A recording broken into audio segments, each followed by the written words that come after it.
জল ভরা গ্লাস টেবিলে রেখে ঠাম্মি দাদানকে বলল, দয়া করে উঠে রান্নাঘরে যেন যেও না কাল রাতের মতো। একটু কষ্ট করে চশমা পরে দেখে নিও যে তোমার এই দাসী পাশেই রোজ জল রাখে, যাতে তোমার কষ্ট না হয়। মশারির ভেতর থেকে দাদানের অট্ট হাসির আওয়াজ পেলাম আমি।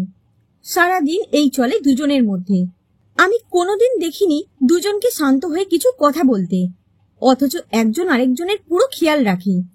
সকাল সন্ধে দাদানের যা যা দরকার তার সব ভার কিন্তু ঠাম্মি নিজেই পুরো করে। মা, জেঠিমা বা আর 5 জনের হাতে কখনো দেয় না। রোজ সকালে বাজারের ভার বাবার ওপরে। লম্বা কাগজের ফর্দ হাতে ধরিয়ে দেবার পরেও মুখে শত সহস্র ফিরিস্তি শুনতে হয় বাবাকে। এক একদিন আর না পেরে বাবাই বলে ওঠে, এতে তাহলে কি লেখা আছে মা? কিন্তু ভয়ঙ্কর ভাবে বকে বাবাকে চুপ করায় ঠাম্মি। বাবা যেন তখন ওই মস্ত বড় অফিসের বড় বাবু নয়, একদম ঠাম্মির ছোট্ট ছেলে হয়ে যায়। আর কাচুমাচু মুখ করে বলে, আচ্ছা বলো, কিন্তু একটা কথা বলে দিচ্ছি, সাথে আজ হরি কাকাকে পাঠিও না। সবার সাথে দেশের গল্প জুড়ে দেয়। আমার আজ অফিসে একটু তাড়াতাড়ি পৌঁছতে হবে যে। সে কথা ঠাম্মি শোনে কিনা বলতে পারবো না, কিন্তু এতটা দেখি 1-1.5 ঘন্টা পরে ঘামে ভিজে চুপচুপে হয়ে বাবাই ফিরেই এক দৌড় লাগায় নিজের ঘরের দিকে। চান খাওয়া কোনো রকমে সেরে মার গোছানো সবকিছু নিয়ে গুটি গুটি পায়ে গাড়িতে গিয়ে বসে। ঠাম্মি শুরু হয় আরেক পর্ব। জেঠু হাইকোর্টে বেরোতে বেরোতে 11টা। আরামের চাকরি। আজ এ মক্কেল, কাল ও মক্কেল গাড়ি পাঠায় নিয়ে যাবার জন্য। তারাই পৌঁছে দেয় বাড়িতে। ঠাম্মি রাগ করে বলে, অন্য মানুষের এই এত দয়া দাক্ষিণ্য কেন নেওয়া বাপু, তা আমি বুঝি না। তুমি কি অক্ষম, নাকি বাড়িতে সেই সুবিধাটুকু তোমায় দেওয়া হয়নি যে তুমি এমনটা করে চলেছ দিনের পর দিন? জেঠু কিছুই বলে না কোনোদিন, কিন্তু জেঠি বলে আড়ালে আবডালে, মা, তোমার তো ওই একজনই সব। এ ছেলে তো বানের জলে ভেসে এসেছে, তাই না? সে কথা ঠাম্মির কানে পৌঁছে দেয় খোকার মা বা হারুর মা। আর ঠাম্মি কড়া গলায় বলে ওঠে, তোমাদের কাজ করার মন নেই, খালি এদিক ওদিক কথা শুনে বেড়ানো। চলছিল দিন এমন ভাবেই। আমাদের এই বৃন্দাবন দাস লেনের গোবিন্দধাম সুখ দুঃখ নিয়ে ভালোই ছিল। দাদান আর ঠাম্মির প্রিয় ছিলাম আমি। আমার স্কুলে থাকার সময়টুকু ছাড়া সব সময় আমি এ ঘরেই থাকতাম।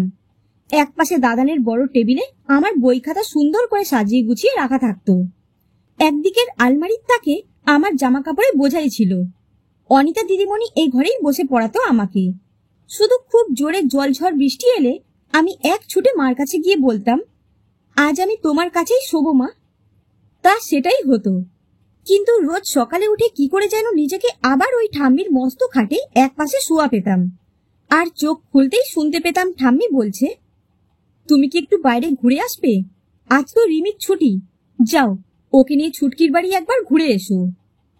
দাদান কিছুতেই রাজি হতো না, কিন্তু আমি জানতাম যাবে ঠিকই। তাই লাফাতে লাফাতে গিয়ে হারুর মাকে ডেকে আনতাম। ফ্রক পরে মার কাছে রান্নাঘরে উকি মারতাম।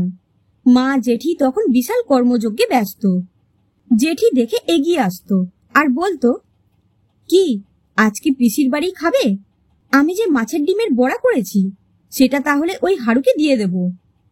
আমি দু চোখে দেখতে পারতাম না হারুকে। আমার ভাগের প্রায় সবই ওর পাতে যেত। মাছের বড় পিস, মাংসের ভালো পিস সব ওর পাতে। আর আমাকে খালি বলতো সবাই, আহা, ও তো সারাদিন কত কাজ করে, আর এটুকুর জন্য এমন হিংসা করা তোমাকে শোভা দেয় না রিমি। আমি তাই ওকে একদম পারতপক্ষে খেলায় নিতাম না। কিন্তু রোজ দাদানের আদেশ হতো সবাইকে ডেকে আনার। সবাইকে ডেকে এনে বসিয়ে গোল করে দাদান আমাদের গল্প শোনাতো। ঠাম্মি এসে তাড়া দিয়ে তুলতো সবাইকে, আর দাদানের দিকে তাকিয়ে বলতো, নিজের না হয় খিদে তেষ্টা নেই, তা এই ছেলেপুলের কথা একবার ভাববে না? ছুটির দিন মানেই সেই বড় টেবিলে আমরা সবাই গোল হয়ে বসে পড়তাম, বাবাই, দাদান আর জেঠুর সাথে। আমি আর হারু একদিকে। আমি কড়া নজর রাখতাম ওর পাতের দিকে, আর দাদান মিষ্টি হেসে বলতো, নিজের পাতে তো ভাত পড়ে রইল, ওদিকে এত নজর কেন?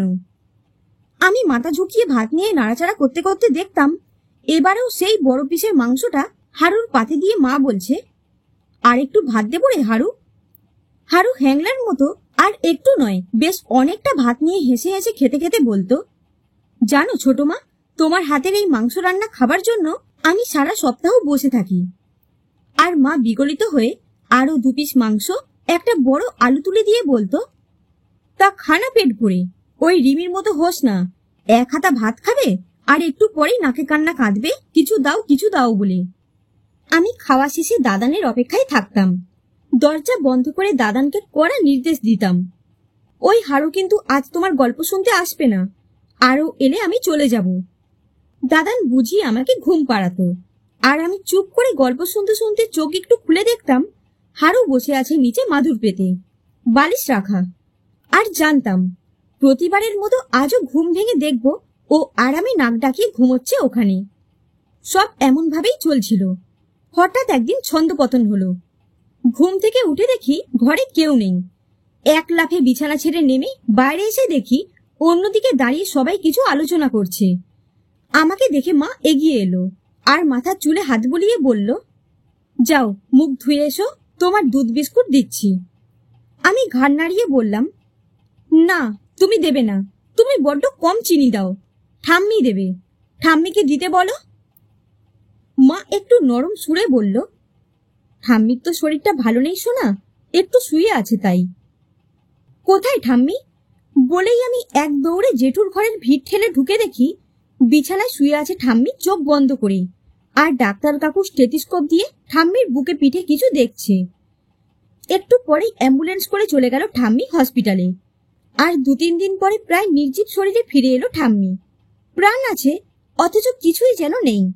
সারাদিন দাদান বসে থাকতো ঠাম্মির পাশে। মা জেঠি পালা করে রাত জাগতো, আর আমার শোয়া মার পাশে শুরু হয়ে গেল। আমি রোজ রাতে খাওয়া সেরে ঠাম্মির কাছে এসে দাঁড়িয়ে থাকতাম চুপ করে, আর প্রশ্ন করতাম, আজ তুমি ভালো আছো তো? একটু সরে শোবে, তাহলে আমিও শুতে পারি। ও ঘরে কেউ কথা বলে না যে, আর গল্পও বলে না দাদানের মতো। মা বা জেঠি এসে আমাকে নিয়ে যাবার আগে ঘোলা ঘোলা চোখ খুলে ঠাম্মি একটু যেন হাসার চেষ্টা করত, আর তারপরে চোখ বন্ধ করে নিত। আমি দেখতাম, আর প্রতিবার সেই বন্ধ চোখের পাশ দিয়ে গড়িয়ে পড়া জল পরম যত্নে দাদান মুছিয়ে দিত। পুরো বাড়িতে থমথমে আবহাওয়া। বাজারে বাবা রোজ যেত, কিন্তু লম্বা ফর্দ বলার জন্য কেউ থাকতো না সেখানে। মা আর জেঠিমা মিলে মুখে মুখেই সব বলে দিত। আর অফিস যাওয়ার আগে বাবা, আর কোর্টে বেরোনোর আগে জেঠু নিয়ম করে এসে বলে যেত, আসছি মা। আবার জল গড়িয়ে পড়ত, আর আমি নিশ্চিত জানতাম মনে মনে ঠাম্মি দুগ্গা দুগ্গা বলছে। কিন্তু কি জানি কেন ঠাম্মি আর ভালো হচ্ছিল না কিছুতেই। দাদানের সব কিছু কেমন যেন স্তব্ধ হয়ে গেছিল। দাদান 1-2 বার ছাড়া ঘরের বাইরে পা রাখতো না। আমি ছাড়া আর কেউ যখন তখন আসতে পারতো না সে ঘরে। সেদিন কি জানি কি হলো, স্কুল থেকে ফিরে আমি আর খেলতে গেলাম না। কিছু খেয়ে সোজা ঠাম্মির কাছে এসে বসলাম। দাদান ঘরে ছিল না তখন। আমাকে দেখে মা বলল, একদম শান্ত হয়ে বসে থাকবি, আমি একটু চা করে নিয়ে আসি মার জন্য। মা চলে গেল বলে আমি পাশে বসেছিলাম।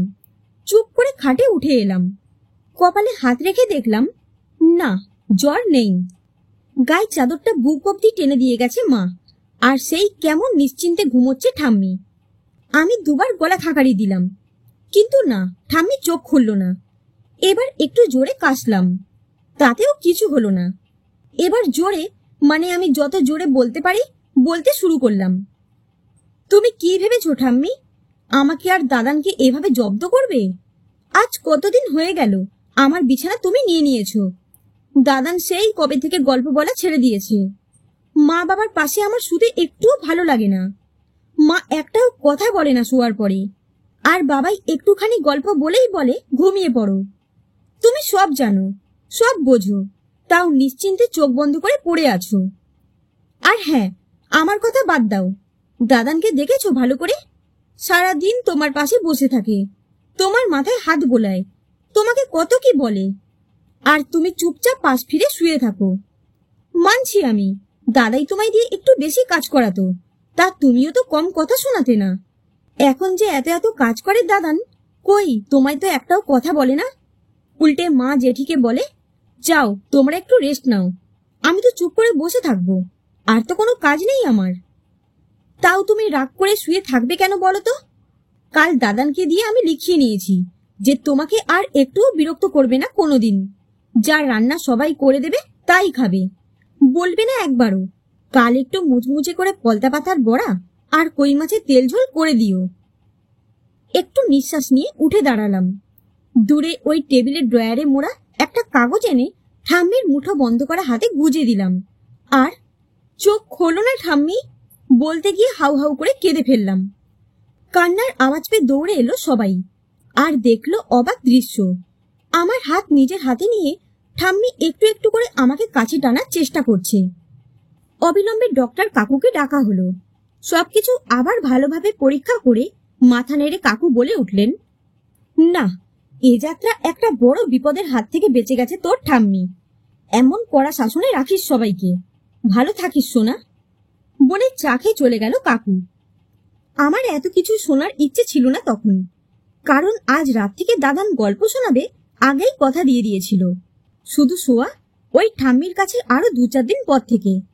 তা হোক, আমি এতেই খুশি।